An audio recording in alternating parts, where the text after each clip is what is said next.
आप और हम बड़ी आसानी से कह रहे हैं कि भारत और पाकिस्तान के बीच युद्ध हो जाना चाहिए। बड़ी आसानी से कह देते हैं कि युद्ध होना चाहिए। लेकिन क्या आपने कभी महसूस किया है कि युद्ध का मतलब क्या होता है? क्या आपने कभी महसूस किया है एक शहीद का होना क्या होता है? क्या आपने कभी उस घर में जाकर देखा है जिसके घर का बेटा, पति या पिता सरहद पर खड़ा हो? और जब आप युद्ध बोलते हैं तो उस घर में कैसी सिरहन होती है? क्या आपने कभी देखा है किसी शहीद के घर पर जाकर क्या होता है उस घर का दर्द? क्योंकि आप और हम किसी भी शहीद के बारे में 4 दिन बात करते हैं, 5वें दिन भूल जाते हैं, हमारे लिए भूली बिसरी बातें हो जाती हैं। लेकिन उस परिवार के लिए वो जीवन भर का दर्द हो जाता है, जीवन भर की तन्हाई हो जाती है, अकेलापन हो जाता है। कुछ तस्वीरें आपको दिखाते हैं और साथ ही वो तस्वीरें भी जो इस भारत की मीडिया ने भारत और पाकिस्तान के बीच होने वाले तनाव पर जो नंगा नाच किया है, उसकी तस्वीरें भी आप देखिए। जैसे ही यह बात शुरू होती है कि भारत और पाकिस्तान के बीच युद्ध जैसी स्थिति है 7 तारीख के बाद, तो पूरी रात भारत की मीडिया नंगाई पर उतर आती।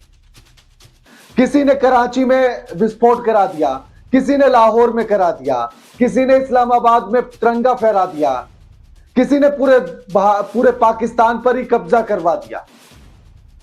चाहे वो जी न्यूज हो, चाहे रिपब्लिक हो, चाहे आज तक हो, चाहे टाइम्स नाउ हो, चाहे टीवी 9 हो, सब एक कतार में खड़े थे। पूरी दुनिया, पूरा भारत इन टीवी चैनल्स को इसलिए देख रहा था कि यहां से सच्ची बात पता लगेगी। सब इसलिए देख रहे थे कि भारत और पाकिस्तान के बीच जो कुछ हो रहा है उसकी हर एक सच्ची खबर आएगी। लेकिन इन लोगों ने धोखा दिया। किसी ने झूठी खबरें फैलाई तो किसी ने अपने हिसाब से प्रोपेगेंडा चलाया।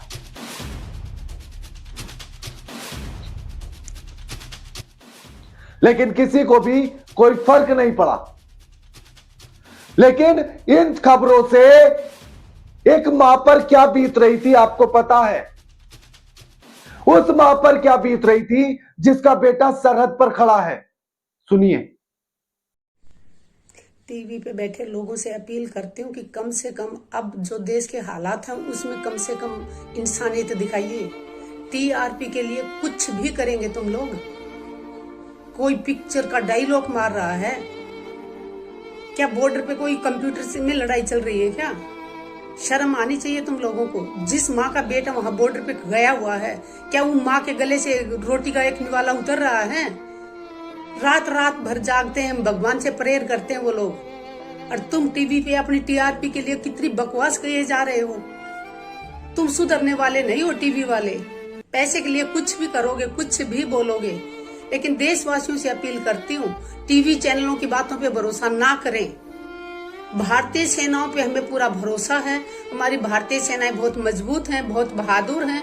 और जब हमारी सेनाओं की तरफ से कोई बयान आता है, सिर्फ और सिर्फ उसी पे भरोसा करें। टीवी चैनलों पे या व्हाट्सएप पे या सोशल मीडिया पे जो बकवास चल रही है उस पे भरोसा ना करें। हमारी भारतीय सेनाएं आतंकवाद को खत्म करने में विश्वास रखती हैं, ना कि किसी आम नागरिक को। जय जवान, जय किसान, जय हिंद।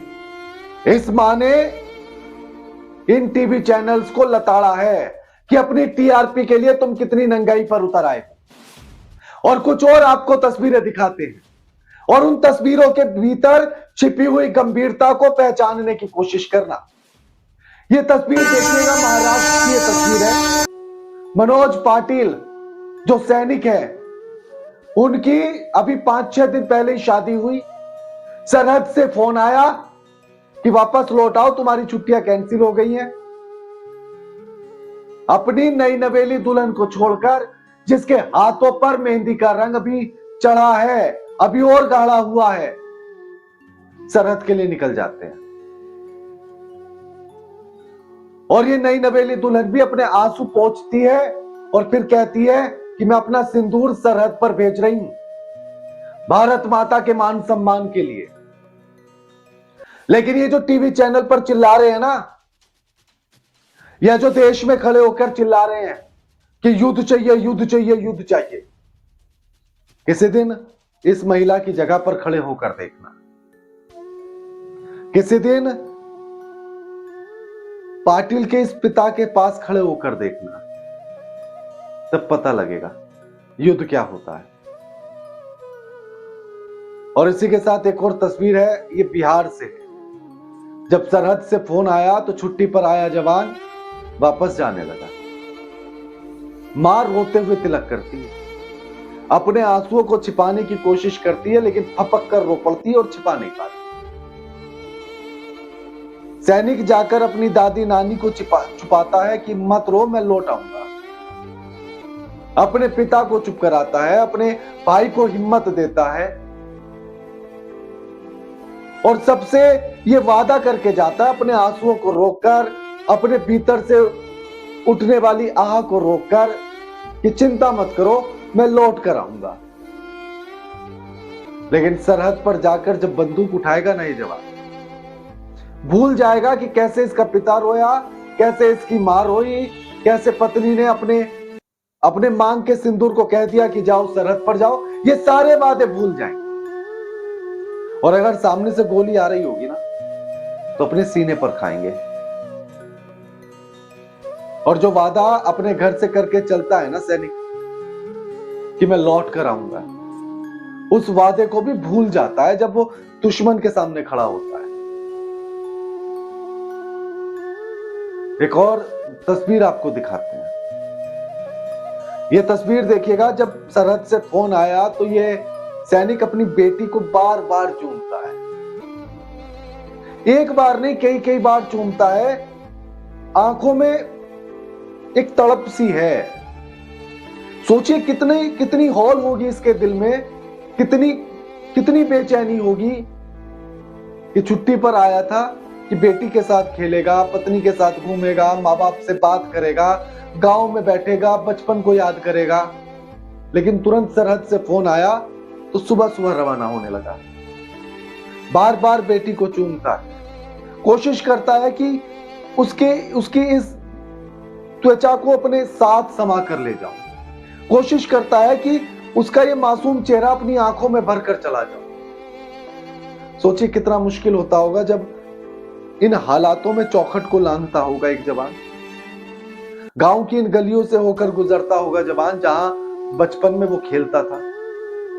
लेकिन आज जिम्मेदारियां उसके कंधों पर इतनी है कि उसे बंदूक उठानी है सरहद पर जाकर दुश्मन के खिलाफ। बेटी को बार बार अपनी नजरों में उसने ये देखकर भरा होगा कि पता नहीं मैं लौट कर आऊंगा भी या नहीं, या द्वारा अपनी बेटी को देख भी पाऊंगा या नहीं। समझ रहे हैं आप युद्ध का मतलब। एक और तस्वीर देखिएगा।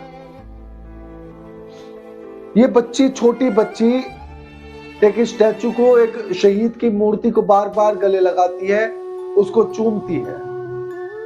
पता नहीं कि इसने अपने रिश्ते में इसके अगर पिता लगते हैं तो इसने पिता को देखा भी है या नहीं देखा है।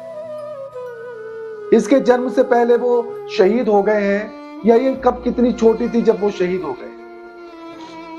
लेकिन जब इसने पिता के मतलब को समझने की कोशिश की होगी तो इसे सन्नाटा मिला होगा। और फिर किसी ने बताया होगा कि देखिए ये तेरे पिता हैं। इसके भी तो सपने होंगे ना कि बाप की उंगली पकड़कर चले। इसके भी तो सपने होंगे कि बाप अपने पिता के साथ खेले। इसके भी तो सपने होंगे ना कि अपने पिता से जिद करे कि मुझे चॉकलेट ला कर दो। लेकिन इसके पास ये कुछ भी करने के लिए नहीं है। लेकिन पिता का एहसास करने के लिए जब इस बच्ची को किसी ने बताया होगा कि तेरे पिता ये हैं, तो इसको लगता होगा कि मेरे पिता की आत्मा इस मूर्ति में है, उनका एहसास इस मूर्ति में है। तो आकर देखिए कैसे गले लगती है, कैसे चिपट जाती है बार बार। महसूस होता होगा इसको कि मैं अपने पिता को गले लग। बार बार चूमती है उस मूर्ति को। ये भी कहती होगी ना चूमते हुए कि देखो दुनिया वालों, मैंने अपने पिता को चूम लिया है, देखो दुनिया वालों, मैं अपने पिता के गले लग गई। एक कभी इसके घर जाकर देखना, शहादत का असली मतलब पता लगेगा। शहीद हो जाने के बाद सुने आंगन की तड़पन का पता लगेगा। जाना किसी फौजी के घर ऐसे हालात में और बोलना उनके घर जाकर युद्ध, तब समझ में आएगा क्या होता है युद्ध। उस जो माँ बाप, भाई बहन, बच्चे, पत्नी जो उस समय पर सिरहन पैदा करेंगी ना तुम्हारे युद्ध कहने पर, महसूस करना। बाकी बात इतनी सी ही है कि युद्ध अगर थोपा जा रहा है तो करेंगे। युद्ध अगर इतना कभी नहीं झुकेंगे कि पगड़ी सिर के पैरों में आने लगे। ऐसा मौका आएगा और पाकिस्तान अगर इस हद तक लेकर जा रहा है तो युद्ध लड़ेंगे। इन सारे दर्द को भुला देंगे, कालजे पर पत्थर शहीद की तरह, सैनिक की तरह हम भी रख लेंगे, लड़ेंगे युद्ध, फिर लड़ेंगे युद्ध। लेकिन बस सरकार से इतनी अपील की अगर लड़े तो फिर लड़ाई आर पार की हो जाए। इस बार ये छुटपुट ना हो। हर बार हमें अपने शहादत नहीं देनी, हर बार शहीद नहीं होना किसी को, बस एक बार कर लो जितना कर। बाकी आप कमेंट करके बताइए आप क्या सोचते हैं, समझते हैं इन सब सारी चीजों को लेकर, इन तस्वीरों को लेकर आपने क्या फील किया है, जरूर कमेंट करके बताइए। वीडियो लाइक कीजिए, शेयर कीजिए और चैनल को सब्सक्राइब करना मत भूलिए।